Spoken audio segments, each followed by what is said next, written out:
consta que aqui no Brasil, esse foi um levantamento feito pela AJUF, que é a Associação dos Juízes Federais, existem 45 mil, mais de 45 mil pessoas, autoridades com direito a foro especial.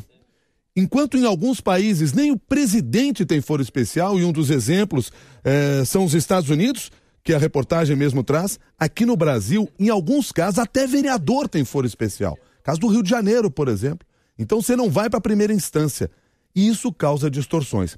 Até para a gente entender um pouco melhor o que isso impacta, qual é o problema disso, nós estamos convidando o jurista Luiz Flávio Gomes, mais uma vez, para conversar conosco aqui no Jornal da CBN, que é também diretor-presidente do Instituto Avante Brasil. Luiz Flávio Gomes, bom dia.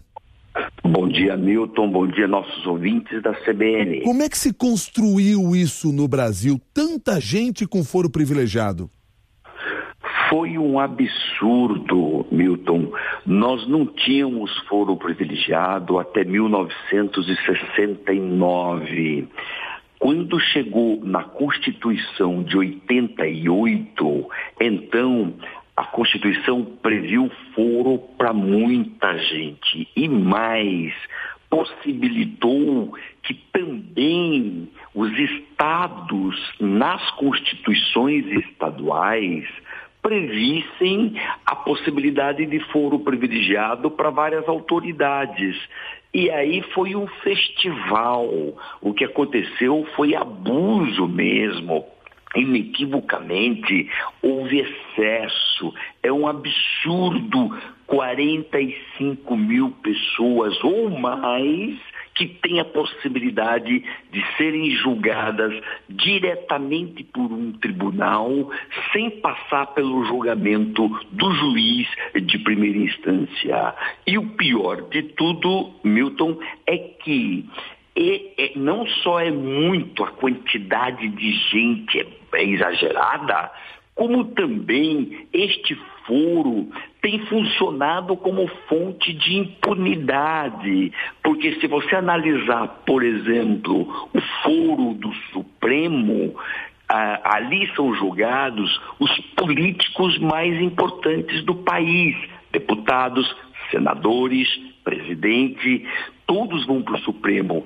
E este foro no Supremo, ele é simplesmente indecente na sua prática. Porque é muito lento, demora, em média, 2 anos para investigar e mais 2 anos para receber a denúncia. Significa 4 anos de média desde que iniciou uma investigação até o recebimento da denúncia. Isso é uma vergonha e, particularmente, Milton, se nós brasileiros considerarmos que a justiça brasileira é uma das mais caras do mundo, gastando atualmente algo em torno de 1,3 do PIB brasileiro, 1,3.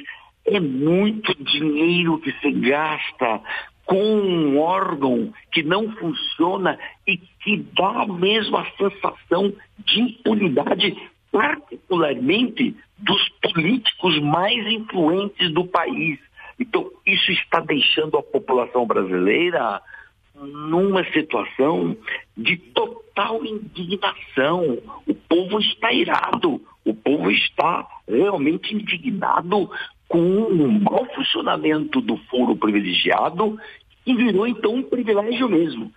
Na verdade, é um verdadeiro privilégio, uma fonte de impunidade, e contra isso nós temos que lutar, todos nós, e falar como temos falado, como eu falo nos meus vídeos, e toda a minha rede, por exemplo, está indignada, mas super indignada, Milton. E aí eu lhe pergunto o seguinte, qual é o caminho para se tentar mudar esse processo?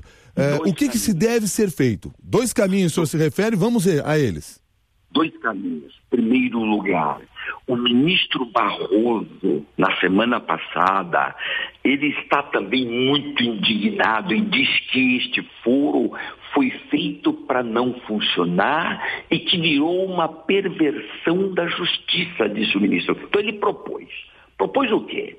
Discutir esse assunto dentro do próprio Supremo, num caso concreto que ele tem do Rio de Janeiro, e eles, ministros, já restringir este foro só para crimes ocorridos durante a função. Só outros crimes da vida do sujeito, crimes anteriores, crimes fora da função, não tem foro. É uma interpretação. Esse é um caminho. 2, segundo caminho, uma emenda constitucional. Existem hoje lá no Congresso 18 propostas de restrição do foro, 18. Dentre elas, uma está na iminência de votação, que é um projeto proposto pelo senador Álvaro Dias, tem como relator o senador Randolph, e a mesa do Senado não coloca em votação. Está pronto, já passou por todas as comissões, todas. Está aí para plenário. Eles não colocam em votação, porque não interessa para o parlamento votar o fim do foro deles mesmos, porque o foro é a tábua de salvação de todos eles para gerar a impunidade. E aí depois o caso acaba sendo decidido pelo STF e no Congresso veio o discurso de que o STF está legislando em nome do Congresso.